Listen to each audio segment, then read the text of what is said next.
सभी का हार्दिक स्वागत है आपके अपने YouTube चैनल में। साथियों, आज ये वीडियो मैंने इसलिए बनाई कि आज संडे है और चाहे वो एक्स सर्विसमैन है या सर्विसमैन है, सभी इस वीडियो को 10 मिनट टाइम निकाल कर अवश्य देखें। ये वीडियो आप सभी के लिए बहुत महत्वपूर्ण है। आज इस वीडियो में मैं बताऊंगा कि यदि आप सर्विस कर रहे हैं और अभी पेंशन आ रहे हैं, यानी दिसंबर तक पेंशन आ रहे हैं, तो कृपया करके आप 1 साल या तो एक्सटेंड कर लें, या प्रेमेचर आ रहे हैं तो नहीं आए कि 2026 में पे कमीशन के बाद आओगे तो कितना मिलेगा। वो पूरी डिटेल में आपको बताऊंगा कि यदि आप अभी आते हो तो कितना मिलेगा और 2026 में आपको कितना बेनिफिट होगा, इस पर मैं ये वीडियो बनाऊंगा। तो यदि आप 2026 में आते हो तो आपको क्या एजीआई मिलेगा, क्या पेंशन मिलेगी, क्या ग्रेजुएटी मिलेगी, क्या लीव इनकैशमेंट मिलेगा, ये सब मैं इस वीडियो में आपको क्लियर चार्ट के माध्यम से समझाऊंगा। तो मैं बोर्ड पे ये पूरा मैंने चार्ट बनाया हुआ है। जैसा कि एक हवलदार, उसके जो पे और अलाउंसेज कितने हैं, अभी 25 में आने से उसको कितना मिलेगा, और वही प्रेमेचर आ जाता है तो उसको कितना मिलेगा, और सर्विस बढ़ा रहा है तो उसको कितना फ़र्क पड़ेगा, वो अंतर लाइफ टाइम पड़ेगा। तो मिनिमम फिटमेंट फैक्टर के साथ एक, यदि वह प्रेमेचर आ रहा है या 2 साल सर्विस बढ़ा रहा है तो उसे कितना मिलेगा। यदि वह सिपाही है, हवलदार है, नायक है, सूबेदार है, सूबेदार मेजर, तो उसका जो भी क्राइटेरिया बनता है मैं एक एक आपको बताऊंगा कि मिनिमम फिटमेंट फैक्टर, यदि आप नायक है, सिपाही है, हवलदार हैं, तो मिनिमम फिटमेंट फैक्टर 1.92 से मिलेगा। तो आपकी उसके हिसाब से पेंशन कितनी होगी, और 2026 में आ रहे हो तो कितनी आपकी पेंशन मिलेगी। तो मैं आपको बोर्ड पे सीधा लेके चलता हूँ कि सबसे पहले, जैसा कि आप देख रहे हैं कि हवलदार है, हवलदार का रैंक, हवलदार की जो सर्विस है वो 24 ईयर्स है। एज जो आप देख रहे हैं उसकी 40 साल है, और इनको जो कम्यूटेशन का फैक्टर है वो एज में इसलिए लिख रहा हूँ कि एज के हिसाब से कम्यूटेशन फैक्टर निर्धारित किया जाता है। तो 40 साल एज में इनका कम्यूटेशन फैक्टर है वो 9.019 के हिसाब से इनको मिलेगा। अब आप देखें इनकी जो बेसिक पे है, तो बेसिक पे प्लस क्लास पे, यानी 44,800 रुपये हवलदार की 44,800 रुपये है। ये मैंने एक हवलदार का पूरा डेटा निकाला है। अब उसको एमएसपी कितनी मिल रही है, 5200 रुपये। तो टोटल इनकी जो पेंशन है वो हो जाती है 50,000 रुपये।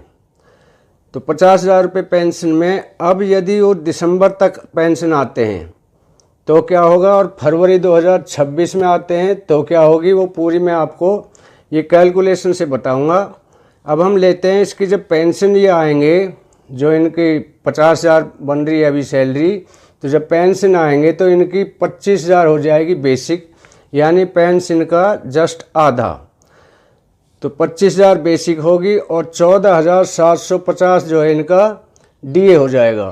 तो इनकी टोटल पेंशन है 39,750 रुपये, यानी 39,750 रुपये जो है इनकी टोटल पेंशन बैठेगी। मैं बात कर रहा हूँ जो दिसंबर तक आ रहे हैं उनकी, उसके बाद मैं बात करूँगा कि जो फरवरी 2026 के बाद आएंगे या 26 तक आएंगे उनको कितना बेनिफिट होगा। तो चलो मैं एक एक चीज़ आपको बताता हूँ। Gratuity, commutation, leave encashment. तो सबसे पहले हम लेते हैं इसकी ग्रेजुएटी। इस हवलदार की जो ग्रेजुएटी है वो कितनी मिलेगी इनको। तो ग्रेजुएटी का फार्मूला क्या है, जैसा कि मैंने बोर्ड पे हर चीज़ का फार्मूला निकाला हुआ है। आप किसी बाबू के पास चक्कर लगाने की ज़रूरत नहीं है, अपना हिसाब आप अपने खुद लगा सकते हैं। मैंने हर चीज़ का फार्मूला लिखा है कि ग्रेजुएटी कैसे निकालते हैं, कम्यूटेशन कैसे निकालते हैं। तो चलिए हम आते हैं अब ग्रेजुएटी पे। जब एक हवलदार पेंशन आ रहा होता है, 24 साल सर्विस होती है, तो उसको ग्रेजुएटी कितनी मिलेगी। तो ये इसका मैंने फार्मूला लिखा हुआ है। तो ग्रेजुएटी का फार्मूला है बेसिक प्लस डीए, इसमें एमएसपी नहीं मिलती है, बेसिक प्लस डीए /2 और गुना 29। ये 29 क्यों है कि 24 साल तो इनकी सर्विस है, +5 और इसमें जोड़ दिया जाता है, ये नियम है। तो अब इनकी कितनी निकल जाएगी इससे, जब हम इसको कैलकुलेट करेंगे तो इनकी ग्रेजुएटी बनेगी 11,52,750 रुपये, यानी 11,52,750 रुपीज़। अब हम आते हैं कम्यूटेशन पे। तो कम्यूटेशन को किस तरह से निकालते हैं, इनको 11,52,750 रुपये ग्रेजुएटी मिल गया और कम्यूटेशन इनका मिलेगा 13,52,850 रुपये। यानी कैसे मिलता है कि 50% ये सिर्फ सेना में ही है, बाकी में 45% होता है। 50% जो हमारी पेंशन है वो इकट्ठी दे देते हैं, तो इसका जो कम्यूटेशन है वो बनेगा 13,52,850 रुपये, यानी 50% इसमें से बिक्री हो जाएगी। अब वो किस हिसाब से होती है, जैसे आधी पेंशन 25,000 और गुना 25,000 में हम गुना करते हैं 1.12, यानी जो आधी पेंशन है गुना 12, और इसका जो 9.019 है, ये जो हम दिखा रहे हैं, ये इसकी जो एज के हिसाब से 9.019 ये निकाला है। इस हिसाब से अब इनको मिलेगा कम्यूटेशन का 13,52,850 रुपये। अगला क्या मिलता है, लीव इनकेसमेंट। तो लीव इनकेसमेंट में आप देखेंगे कि किस तरह से मिलता है। ये 300 दिन फिक्स किया हुआ है, लीव इनकेसमेंट का 300 दिन से ज़्यादा का नहीं दिया जाता है। अब इसका भी फॉर्मूला मैंने लिखा है कि किस तरह से निकालते हैं।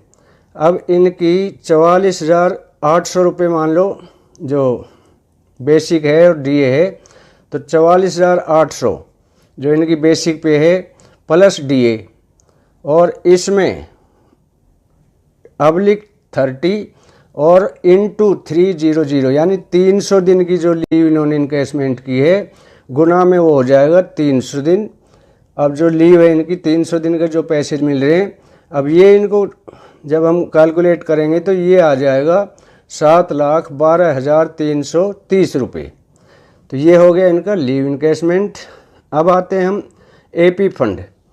तो एपी फंड तो जितना जिसका ज़्यादा होता है उतना ज़्यादा मिल जाता है, लेकिन मिनिमम 8 लाख रुपए जो इस हवलदार का है वो 8 लाख रुपए एपी फंड है। अब आगे लेते हैं AGI. AGI army group insurance, जिसके कुछ पैसे हम सर्विस करते हैं तो उस समय उसका कुछ पैसा काटा जाता है। तो इसका मिलेगा हमें इस हवलदार को 9,56,484 रुपये। अब इसमें से ये पूरा अमाउंट नहीं मिलता है, इसमें से कुछ अमाउंट रोक दिया जाता है जो कि लाइफ इंश्योरेंस के लिए यूज होता है। लाइफ में यदि कोई ऐसी घटना घटती है तो इस पैसे से उसका लाइफ इंश्योरेंस होता है। तो अब ये सारे अमाउंट जोड़ दो, सारे अमाउंट जोड़कर ये 24 साल वाला हवलदार जब पेंशन आ रहा है, आज यदि पेंशन आता है, यानी दिसंबर तक पेंशन आता है 2025 में, तो इसको मिलते हैं 48,84,760 रुपये। तो यही हवलदार यदि ये अब आता है जनवरी 2026 के बाद, तो देखो कितना बड़ा अंतर है। पहले उसकी बेसिक जो थी पेंशन वो थी, यहाँ हमने निकाली थी 39,750 रुपये, और अब यदि उसमें आता है तो 1.92 भी फिटमेंट फैक्टर मिलता है। यानी फिटमेंट फैक्टर इससे कम तो क्या मिलेगा, पिछली बार भी हमें 2.57 मिलेगा, लेकिन सबसे कम लगा के चल रहा हूँ, इससे कम तो मिलने के कोई चांस ही नहीं है। यदि 9.2 भी हमें मिलता है तो इसका क्या होता है, अब इसकी बेसिक हो जाएगी देखो 86,000 प्लस जो एमएसपी है, एमएसपी छठे वेतन इसमें 8वें वेतन आयोग में 5200 से बढ़ाकर 10,000 कर दिए, मतलब हो चुका है एजेंडा। तो अब इनकी टोटल कितनी हो जाएगी 96,000 रुपये, और डीए हो जाएगा 0, यानी यहाँ हो जाएगी 96,000 रुपये, और यहाँ मिल रही थी उनको 39,750 रुपये। अब देखो कितना बड़ा अंतर है। आगे मैं मोटा मोटा ले लेता हूँ। अब आ जाते हैं हम पेंशन पर। तो पेंशन इनकी जो ग्रेजुएटी है उस पे कितना फ़र्क पड़ेगा। तो ये पहले थी इनकी जो 12, हाँ यहाँ पे हमने निकाला था, पहले थी 14,07,000, हाँ 14,52,500। अभी ये हो जाएगी सीधी मान लो इसका जो 48 लाख पे पहुंच जाएगी। जो ग्रेजुएटी में भी कितना, कम से कम 2.5 लाख रुपए का इसमें अंतर आ जाएगा। और कम्यूटेशन में तो बहुत ज़्यादा फ़र्क पड़ेगा। पहले कम्यूटेशन हमने कितना बताया था इनका, जो कम्यूटेशन वैल्यू वो था 13,52,850 रुपये। और यदि 1.92 फिटमेंट फैक्टर मिलता है तो सीधा कम्यूटेशन गया इनका 25 लाख के समथिंग। तो यानी कहाँ 12 लाख था, कहाँ 25, यानी दुगना, एक तरफ से दुगना हो गया है।